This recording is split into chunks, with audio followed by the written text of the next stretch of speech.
الرحیم نحمدہ و نصلی علی رسولہ الکریم اما بعد۔ معزز سامعین کرام، جیسا کہ آپ حضرات کو معلوم ہے کہ یہ سلسلہ چل رہا ہے اور ہم نے یہ سلسلہ شروع کیا ہے کہ بریلویوں کے جو گناہ ہیں اور جو خطائیں ہیں، جو گستاخیاں ہیں، ان کو برسر عام لایا جائے اور اس سے لوگوں کو واقف کرایا جائے۔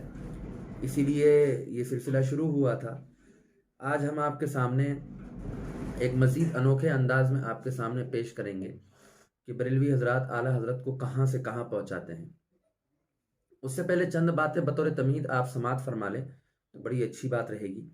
میں نے کل بھی یہ کتاب دکھائی تھی، آج دوبارہ دکھا رہا ہوں۔ یہ کتاب احکام شریعت، اس کے اندر یہ لکھا ہوا ہے کہ اعلیٰ حضرت کی زبان و قلم کا یہ حال دیکھا کہ اس سے نقطہ برابر بھی خطا ممکن نہیں، نقطہ برابر بھی خطا نہیں ہو سکتی ہے۔ اچھا، یہی بات المیزان احمد رضا نمبر کے اندر اور صفحہ نمبر 248 پر، تجلیات امام احمد رضا صفحہ نمبر 157، شرح ادائق بخشش فیض احمد اویسی کی صفحہ نمبر 6 پر یہی بات موجود ہے کہ اعلیٰ حضرت کے قلم کا یہ حال دیکھا، زبان اور قلم کا یہ حال دیکھا کہ نقطہ برابر خطا اس سے ممکن نہیں۔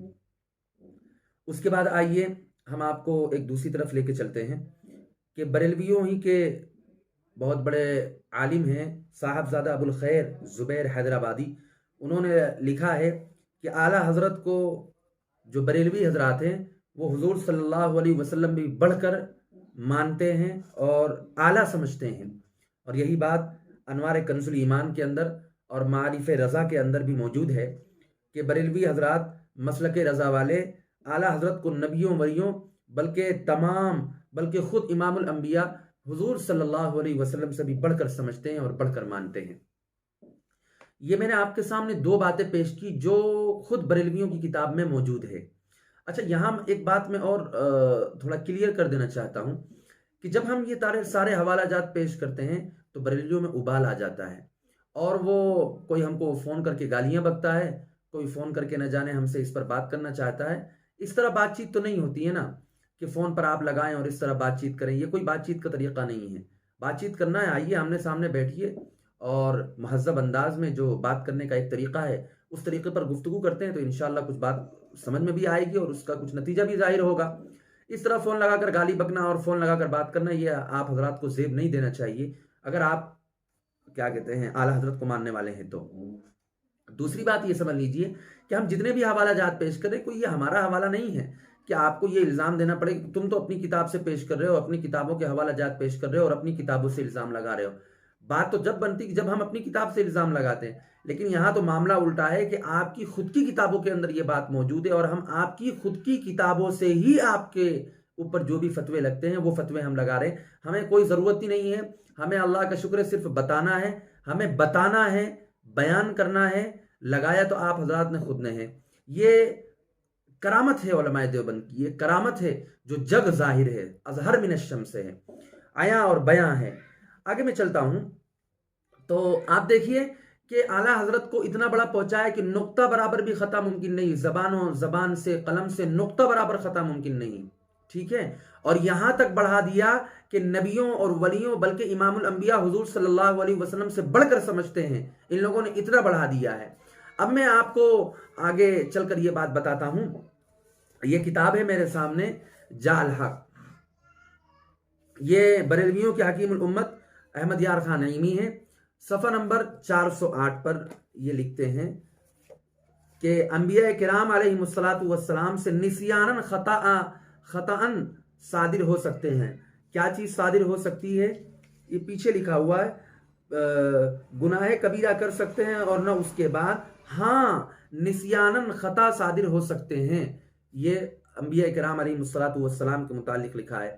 اور آگے چل کر صفحہ نمبر 411 پر کیا لکھتے ہیں کہ معاذ اللہ اگر پیغمبر ایک آن کے لیے بھی گنہگار ہوں تو معاذ اللہ وہ شیطانی گروہوں میں سے ہوں گے اور یہ ناممکن ہے۔ یہ بات یاد رکھیے گا کہ انہوں نے کہا کہ اگر ایک آن کے لیے بھی خطا کار ہوں تو شیطانی گروہوں میں سے ہوں گے۔ اب انہوں نے تو خود نے لکھا ہے کہ نسیاناً خطا ہو سکتی ہے، تو کس گروہ میں سے حضور صلی اللہ علیہ وسلم کو یہ شمار کر رہے ہیں انبیاء کرام علیہ السلام؟ یہ ہم نہیں کہتے ہیں، ہم نہیں کہہ رہے ہیں، یہ آپ نے کہا ہے اور آپ کی بات ہے، آپ کو اس پر نظر کرنا چاہیے، ہمیں بالکل بھی کرنے کی ضرورت نہیں ہے۔ اچھا، یہی بات حصہ دوم جال حق کے اندر صفحہ نمبر لکھی ہوئی ہے، صفحہ نمبر 253 پر، کہ انہوں نے جال حق والوں نے، ان کے جو بریلویوں کے حکیم الامت ہیں احمد یار خان نعیمی صاحب، انہوں نے لکھی ہوئی، وہ بھی ہم آپ کو نقل کر دے رہے ہیں۔ فرماتے ہیں کہ یہی گناہ کے متعلق، گناہ کا جو مسئلہ ہے اسی کے متعلق انہوں نے یہ بات لکھی ہوئی ہے۔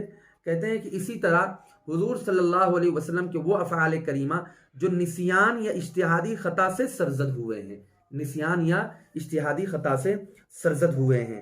اور ایک بات آپ یہاں پر لکھیے، جال حق کے اندر جو میں نے آپ کے سامنے پیش کی ہے جال حق سے ہے، یہ آپ کے سامنے بات پیش کر رہا ہوں، یہ فتاوی رضویہ ہے، اس کی جلد جو ہے 30 ہے اور اس کا صفحہ نمبر 186 ہے۔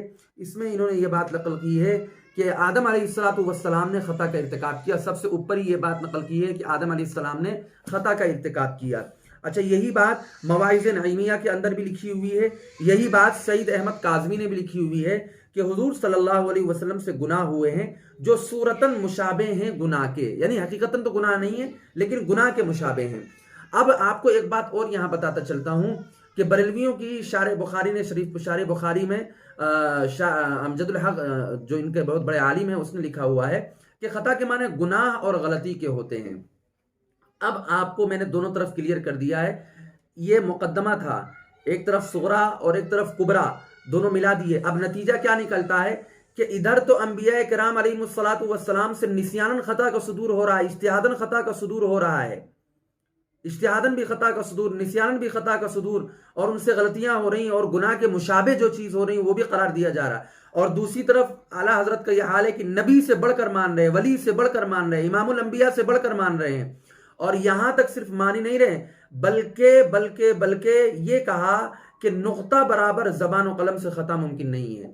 اب فیصلہ آپ کو کرنا ہے، ہمیں کچھ بھی کرنے کی ضرورت نہیں، ہمیں کچھ بھی بیان کرنے کی ضرورت نہیں ہے، ہم کچھ بھی نہیں کہنا چاہتے ہیں، فیصلہ عوام کے ہاتھ میں چھوڑ دیتے ہیں کہ عوام فیصلہ کرے گی کون کتنے پانی میں ہے اور کون کتنے اپنے جسم کو کتنے گڑھے کے اندر کس نے ڈبویا ہے اور کس نے ڈھسایا ہے، یہ آپ کو کرنا ہے فیصلہ، ہم کچھ نہیں کریں گے۔ ہم نے تو بس یہ کر دیا ہے کہ مدعی لاکھ پہ بھاری ہے گواہی تیری، ہم نے وہ آپ کے سامنے پیش کر دیا ہے، جادو وہ جو سر چڑھ کر بولے، ہم نے وہ جادو پیش کیا ہے جو آپ کی کتابوں میں لکھا ہے، جو آپ کے سر پر چڑھ کر رینگ رہا ہے، ہمیں کچھ بھی بیان کرنے کی ضرورت نہیں۔ وما علینا الا البلاغ۔